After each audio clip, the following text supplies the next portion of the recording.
So it's 7 a.m. The sun has just come up. It's -6 out. Day 3 in Japan for this year, this season. And that is the sun coming up over Mount Miyoko. Beautiful volcano, Western Honshu. There's 4 ski resorts all around the volcano. And this is where I'm doing my second ski season in Japan. Came here last year and just fell in love with it on a whole new level that I was very much drawn back here. And it's funny, I was up around 6 and I was sitting on this comfy little chair having my morning meditation, and then towards 7 I kind of peeked out the window and realized, whoa, the sky is actually super blue, and thought this is going to be the perfect time to get out, and I have come out, and it is just one of the most gorgeous places you could ever imagine. And that's because there's just so many trees, and I think it's been the snowiest December in Japan for almost 70 years. So it's early January just now, but that's why I have such a huge base of snow.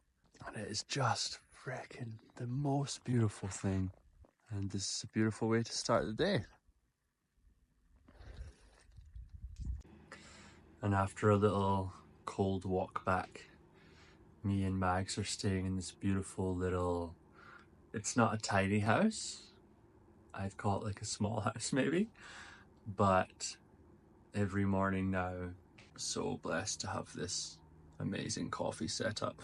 So come down, light a little incense here, maybe just stare at the trees and trip out how gorgeous life is, or the trees are, which is life.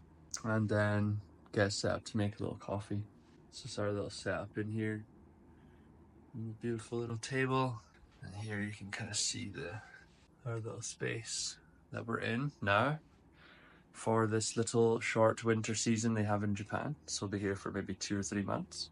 And it's such a beautiful thing to have a bit of a ritual in the morning, you know. It helps so much just with starting your day and doing a ritual, but not in autopilot mode, but doing a ritual very intentionally. So every little thing you do in your ritual, from my example, lighting the incense, not just kind of putting it in, but just taking your time to really just like sit and be in the present without needing to rush through anything. And then the next thing, for all of you coffee lovers out there, how fun and majestic it can be to have like a sort of morning coffee ritual, and taking your time with making your coffee and enjoying the process of it, and not just kind of rushing through it like, oh, I've got to make a coffee before I, leave the house or have to go to work or whatever. Just giving yourself enough time and space in the morning to just not have to rush. And this will already change your perspective on life, that if you really look around, a lot of people are just kind of rushing through their life, their day, rushing through everything. Rushing has become so normal.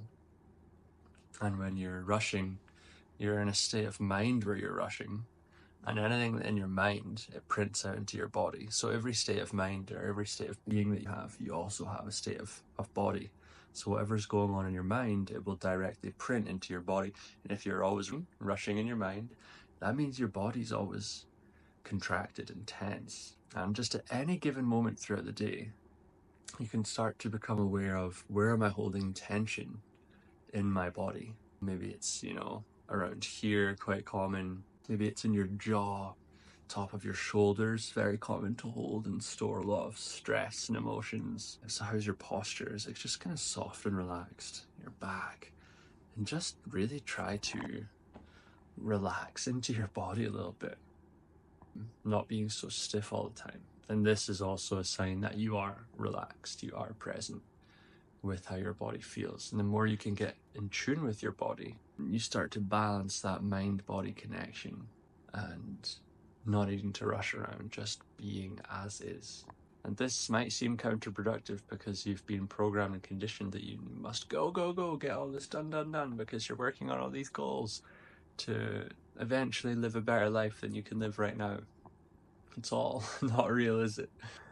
Everything that you're ever striving for, in the end, the goals, the achievements, the outcomes, All of them things that you're doing them because you want a certain feeling in your life.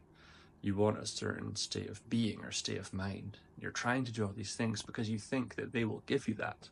And this is a very surface level approach to reality. And that thing that you're trying to get actually already exists in the very present moment, because all them things that you're trying to get and do, they come from inside of you. And if you can learn to tap into that first, then you don't need to do all of the postponing life. I'll be happy when, life will be great then.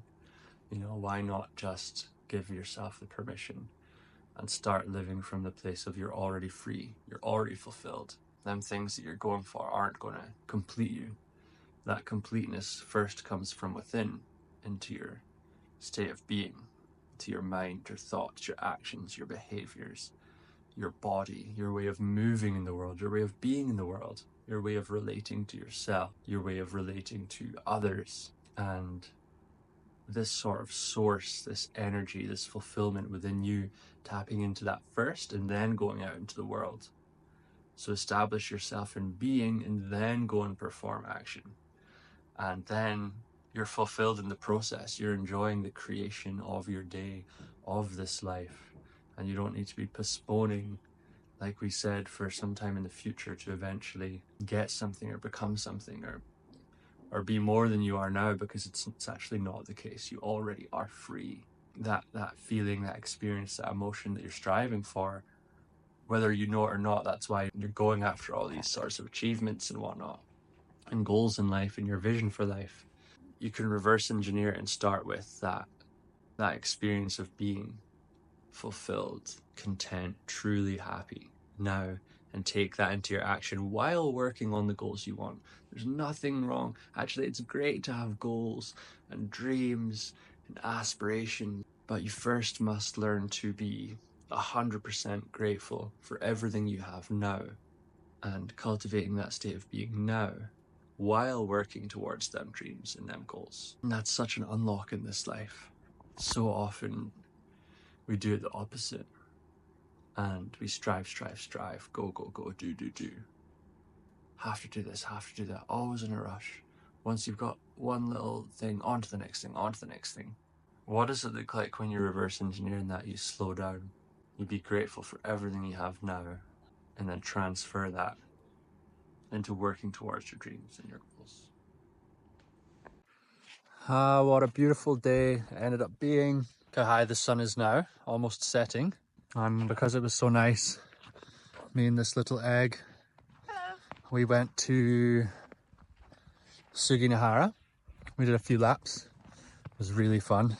And then we went for a delicious little burger at some Arrowhead Tavern. We piggied out. It was so good. And then we found this little bakery. We got cinnamon rolls and came home, quickly chucked on the clothes, and we're walking now to a little place called Lime Resort. And they have the natural hot spring onsen, and it's just like a 120-second walk from our place. So yeah, it's a beautiful walk, isn't it? It's been a very great day, very beautiful day. A little bit indulgent with all the goodies, but sometimes it has to be done. Enjoying, savoring. Yeah. Yummy. Now we're gonna go get onsen. Beautiful.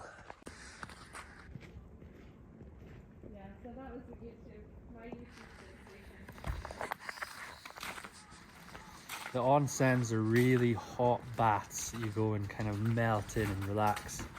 It's really nice for the mind and the body to just settle down in a very natural way. Very similar as meditation, actually.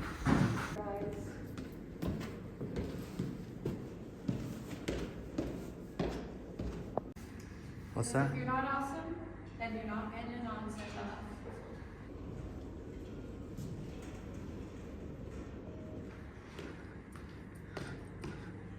Another crazy thing about Japan, how much they love their vending machines. You can get hot drinks. If you get this coffee out of the machine, it will come out hot. Comes out hot.